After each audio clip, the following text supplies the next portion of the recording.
अपरिग्रह भोग की क्रिया में विषयीगत संयम को ब्रह्मचर्य और विषयगत संयम को अपरिग्रह कहते हैं।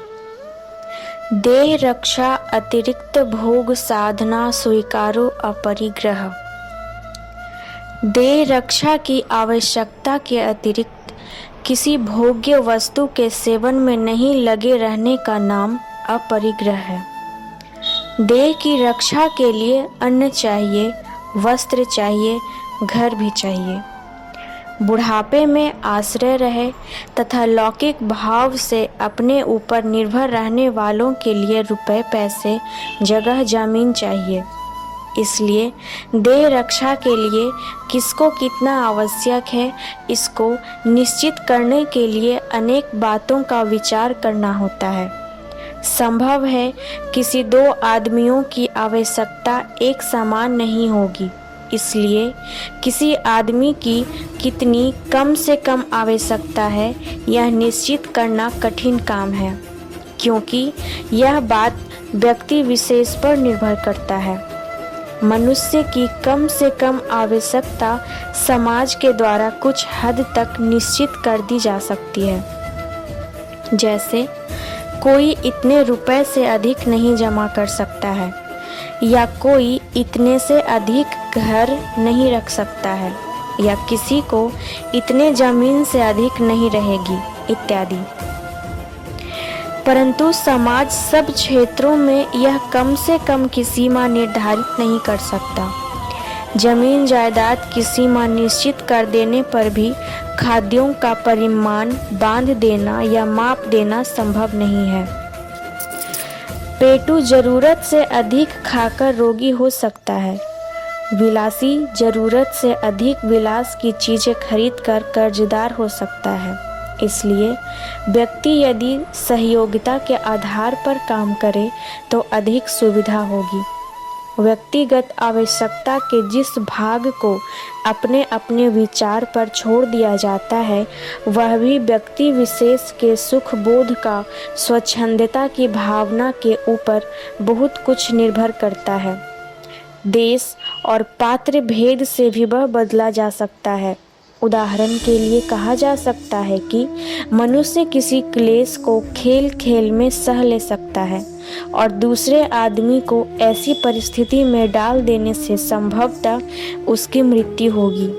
इसलिए इस परिस्थिति में पहले आदमी से दूसरे आदमी का क्लेश दूर करने के लिए अधिक भोग्य वस्तु की आवश्यकता है, जो उसके लिए अपरिग्रह विरोधी नहीं है। इस संबंध में देशगत भेद भी सोचने लायक है। बैसाख के महीने में भारतवर्ष में ऊनी कपड़े की जरूरत नहीं रहती, परंतु ठीक उसी समय साइबेरिया में रहती है। इस विषय में कालगत भेद की विचारणीय है। प्रागैतिहासिक युग का एक साधारण आदमी की कम से कम जरूरत की सीमा थी। आज के युग के एक सीधे सीधे आदमी की जरूरत की सीमा वह नहीं है। उसका कारण यह है कि आज की दुनिया में भोग्य वस्तुएं उस युग की तुलना में बहुत आसानी से मिल सकती है। आगे और भी सुविधा मिल सकेगी। इसलिए अपरिग्रह की साधना करने के समय कालगत भेद को भूल जाना अव्यावहारिक होगा। एक सामाजिक मनुष्य को जाना पड़ेगा। चीनी के युग में गुड़ के गुणों का प्रचार कर या रेलगाड़ी के युग में बैलगाड़ी का प्रचार कर अपरिग्रह में प्रतिष्ठित होने की कोशिश का कोई अर्थ नहीं है। आज की दुनिया में एक साधारण मनुष्य के लिए व्यावहारिक जगत में जिसके समय का मूल्य और 4-5 आदमियों से अधिक नहीं है, हवाई जहाज पर चढ़ना जरूर अपरिग्रह विरोधी है, किंतु रेलगाड़ी पर चढ़ना अपरिग्रह विरोधी एकदम नहीं है।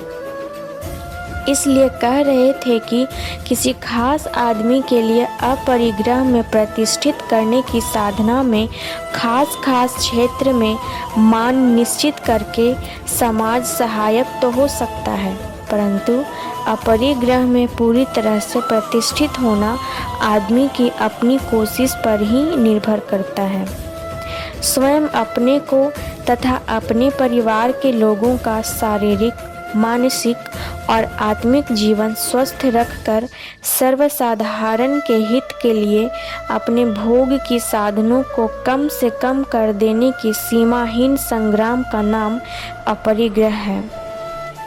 अपरिग्रह में भोग्य वस्तुएं देश, काल, पात्र भेद से बढ़ेंगी, कमेंगी, परंतु अपरिग्रह शब्द की ऊपरी व्याख्या सब देशों में, सब कालों में तथा सब पात्रों के लिए संभाव से प्रयुक्त हो सकती है।